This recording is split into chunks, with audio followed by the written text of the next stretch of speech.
noot ak dëkkam Amin Dada et ñoom au ñaar finish yàlla mu am ci ndam. déedéet amul déedéet mënu nekk fenn amul fenn musul am. képp ku ko mos a def da bi ngay daal dictature existé ba léegi. demal sax àdduna existé ba léegi amul benn dictateur bu mos a am ndam. ñoom ñëpp ci kaw ñoom peuple ñëpp ils ont fini mal. mais yow Samuel Doe mii usu jël référence ba ne nañ def Macky Sall ñu def Samuel Doe naka la mujjee alors traîner dans la rue.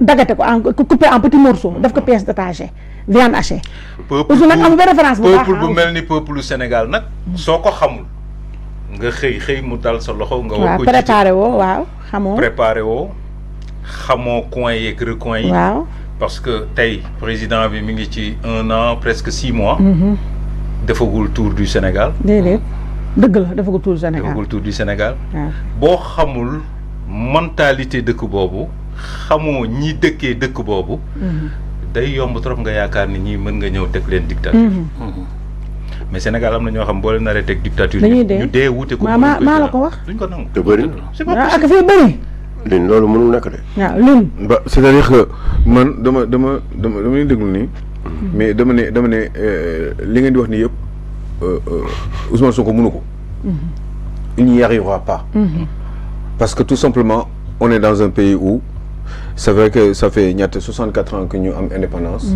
ñaata élection la ñu am ñaata alternance la ñu am état d'esprit bi bokkul mentalité bi bokkul gis-gis yi bokkul Sénégalais yi dañu am un certain niveau boo xam ne ci àdduna bi fu nekk dem nañ fa gis nañu lu nekk donc Régis kaa defar ko micro bi Régis boo leen ko naree def boo leen ko naree def da ngeen di sonal seen bopp dañuy sonal seen bopp donc loolu muy wax noonu c'est vrai que war nañu mën a servir pour ñu ciy commenter mais c'est d'une évidence que ni ce sera peine perdue absolument mënu ko ku koy jéem a def ni di ko continuer moom bu changé wul xanaa yàlla dimbali ko mu indi ay orientation yu bees ay gis-gis yu bees mais ci rythme boobu bu ko defee fii ak ñaari at sax yu bari mën na xew yu bari mën na xew ci réew changement radical donc dafay sonal boppam bu fekkee ne loolu lay xalaatee peut-être nag on en parle comme ça mais ay surtout c'est d'une évidence que ni loolu c'est vrai ah baax na ñu si wax nii ah ok mais loolu fii loolu du Sénégal loolu du Sénégal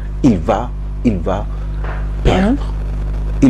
perdre ba pare sax mais moom il n'est pas président de la République c'est ça nag te ñun le dilemme cornélien waaw c'est pas un président de la République mais si croit hein lui mais quand même mais dëkk bi nag dafa dañ ko organiser y a un monsieur bu ko neexee mu séddee ay kiyam ay prérogatives waaw bu ko neexee mais nag à un moment donné état la ñu nekk on état organisé ak ay structure am ak ay institution am ak ñu war a organiser loolu pour mu jaar yoon ki doon général ci kiiwu Abdou Diouf ci kiiwu Macky Sall d'armée mu doon gendarmerie mu doon ci armée bi Macky Sall demee dafa am dañ ko tënk ci doxalin par rapport ak ki remplacer Macky Sall te kooku dafa war a am nu mu doxalee te kooku dafa am ay responsabilités donc am na foo xam ne mbir mi bu fa naree yegg dañuy sonal seen bopp ce pays est organisé depuis X années il se fatigue donc wax yi nag xam naa daf koy teel a griller rek pour après l'évacuer définitivement imaginez bien comment ci biir hémicycle nga taxaw ñëw un premier ministre de la République vous n'êtes même pas président nga taxaw nga ñeme nga ne le mot effacer. Vous savez ce que c'est effacer quelqu'un? baat bu violent mooy lan loolu effacer. mais effacer nit quoi mooy. effacer ay nit. supprimer par n'importe quel moyen. waaw dañ lay éliminer par n'importe quel moyen nag. effacer mun nañ la effacer fu nekk quand je veux t'effacer je peux te flinguer. je peux te mun naa la poissonner. mun naa la tëj kaso. mun naa la feebarloo parce que ci état laa nekk. mun naa la disparaître loo. effacer c'est ça effacer quelqu'un. quand on efface un tableau li ñu fi bindoon nekkatu. oui on gomme. quand on veut effacer Doudou Coulibaly on va faire en sorte que Doudou Coulibaly n'existe plus. par quel moyen nag loolu on peut s'imaginer plein de choses. donc je crois que ni c'est très dangereux est-ce que j'espère que mot boobu c'est pas. man mën nañu ko considérer que ni ça pourrait pour ñu rafet njort que ça pourrait peut-être un lapsus non révélateur. Parce que si c'est un lapsus révélateur, ça veut dire que c'est grave. Si c'est parce qu'il le pense dans son cœur et dans sa tête, ça veut dire que c'est terrible. Ça veut dire que il faut que nous garder vigilance pour par rapport à l'avenir. Parce que quand nous devons réduire l'opposition à sa plus simple non, expression. mais devons effacer. Qu'est-ce que c'est effacer quelqu'un? Qui va effacer? C'est le Premier ministre de la République qui se sent fort. Indestructible. Voilà, il l'a dit déjà. Donc, nous réfléchirons sur la personnalité du bonhomme. Ça veut dire que peut-être que il faudrait qu'on fasse beaucoup plus attention. Nous devons garder encore une vigilance par rapport à l'avenir, hein, même à l'avenir très proche. Bien sûr. Parce que quand même les combats vont continuer, l'opposition va parler, le Sénégal, la liberté d'expression va perdurer parce que mënul ñak. Non mais de li mu wax. Donc loolu yëpp ça veut dire que ni moom bu fekk. moom nee na Diomaye ma fal. loolu la wax carrément. non moom nee na président Diomaye ma fal waaye pouvoir yi ma am. président Diomaye. constitution moo ko may. mais constitution moo ko jox mu ay. waaye yéeg lu mu wax mais waa léegi sànq am solo la sànq moo wax ci la constitution may constitution moo la may liberté d'expression et d'opinion mais moom li ko constitution may Diomaye moo ko jox waa léegi non moom mi ngi koy jël waa léegi ñun aussi constitution moo ñu may waaw voilà ñun aussi luñu constitution moo ñu ko may de c'est constitution bi mooy liberté d'opinion et d'expression moom bëgg ñu ko xañ léegi moom mu ne da lay xañ léegi maintenant wax ma booba ba léegi politiquement ci li nga wax ni ban acte la ci posé wul pour éliminer gars yi parce que yaa ngi wax ne non xalaatu ko même bu fekkee xalaatu ko il y a des actes intermédiaires dama bëgg ñu rafet njort rek parce que waaw nañu rafet njort mais tamit waaw da ngay rafet njort si c'est le cas mais da ngay jël say matuwaay waaw déet moo tax may waxu vigilance boobu ma la wax doo nelaw loolu déet moo tax ma lay wax garder sa vigilance nañu garder suñu vigilance léegi benn acte laa lay wax nan la def tableau baa ngi effacé l'effaceur nii la ñu bëgg a def ñun ñu bëgg effacer mais créer couleur la wala créer kii ordinaire est-ce que du ordinaire kii xamul couleur ndax xam nga loxo yee gàtt du kii dafa xaw a nay quoi ordinaire la créer couleur moo gën a cher créer ordinaire te du sax créer lycée bi créer ordinaire bi la il faut faire très attention par rapport à la personnalité du bonhomme man maa ngi insister ci loolu la personnalité du bonhomme oui. Mais tu veux dire quoi par personnalité? Mais après Aliou parce que bien ensemble lañ taxaw Aliou regarde après en privé hein. Aliou après nga ñëwaale ci presse bi parce que bëgg naa su ma ñëw ci Grand Soya ñu ñëw ci opposition ak le dialogue bii di ñëw ak aussi ñu jàngataale affaire vite fait damay bañ a fàtte affaire fii na grand siffle fii agora la quoi waaw mais mi ngi wax yoon ñu solo ba pare ñu ñëwaale ci affaire loolu gisuma kenn ku ko jàngat te lu jaral jàngal mooy mini remaniement bi am barki démb Al Amin Lo mi njëpp pëtaxal ko yóbbu ko fee indi paakama dugal ko yooyu yëpp après ñu pëtaxal ko waaw bon bah il faut bien qu'il aide les aventuriers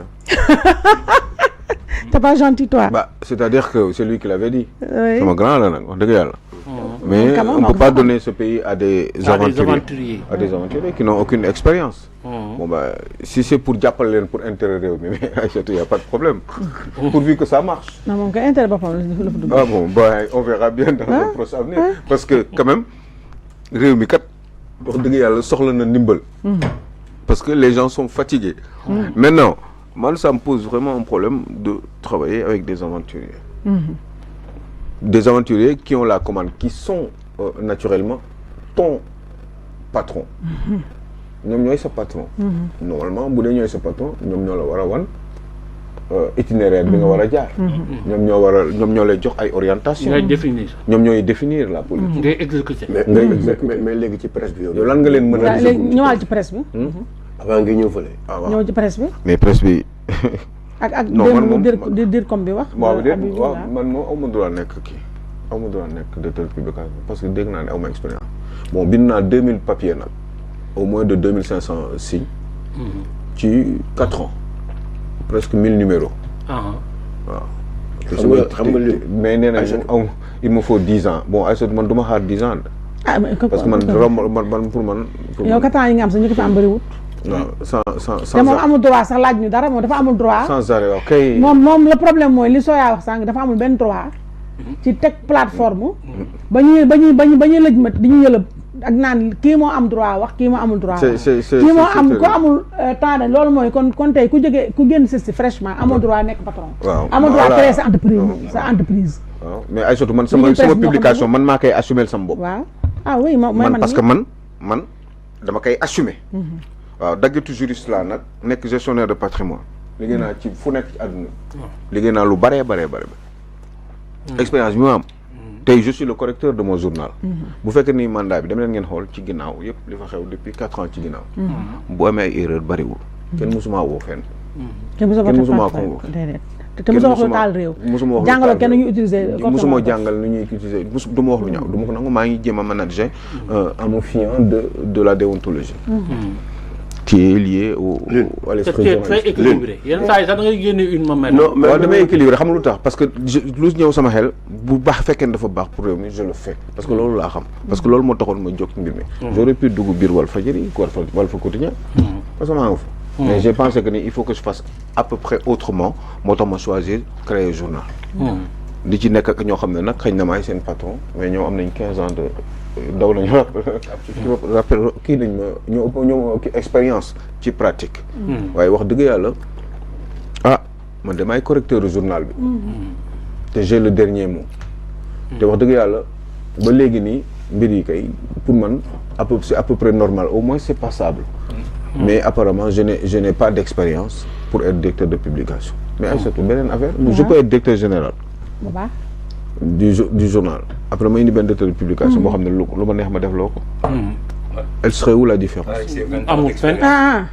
avec ses 20 ans d'expérience lu la neex nga def loo ko wala moom mënul nekk ay bu baax parce que bu dee tour bi kese la ngay yaay décidé sax une bi waaw dara waaw loolu léegi parce que j'ai toujours pensé que ni je pense que xaw naa ci góorgóorlu tuuti en réalité affaire bi nañu bàyyi ñu ñëw et puis code de la presse bi nii xalaat leen changé ko quoi mais dafay obsolète depuis 2006 ba tey c'est trop non dafa yàgg. waaw mais ñu ne la yow non pour mais am na yoo xam dafa nekk ci biir def monsieur Diagne man damay jàng dama naan mais man nii 2006 ba tey il s'est passé beaucoup de choses 2006 ba tey est-ce que réseaux sociaux yi amoon na. amul woon mais doo ko intégré ngeen jëm adapté loolu xool exactement lan moo gën a adaptable maintenant au jour d'aujourd'hui dans la presse sénégalaise. ngeen jëm si réfléchir wax ci mais loolu ngeen ne loolu la ngeen di appliqué léegi moom ci loolu la dépendre pour def un arrêté. pour ne selon le code de la presse. mais il faut qu'ils arrêtent à un moment donné. non dem Cour suprême rek. mais référence mu jël. li gën a graaw mooy que ni. y a Moi, pas je sais que pas. ça dans le code de la presse. Ouais, absolument. y a pas que ça. Absolument. y a pas que nuñ koy tuddee déjà réguler médias yi. loolu rek nekkul ci presse yi. vraiment. Et puis pourquoi tout de suite en puis- arrivant léegi maintenant et puis- vouloir réguler les médias mais- tout de suite mais- en arrivant mais- qu'est-ce qui se passe qu'est-ce que ça cache Mais- tax ñu bëgg ko def tout ce qui Mais yow yaa- concerne l'État. tout ce qui concerne CNRA l'État amatul. nga xamante ni. Ah, nit ñi kay. toog nañ ça wax ko. n'existe plus. CNRA ba nga ne moo fi nekk du réguler amatul. ça n'existe plus. Et puis il dit que ni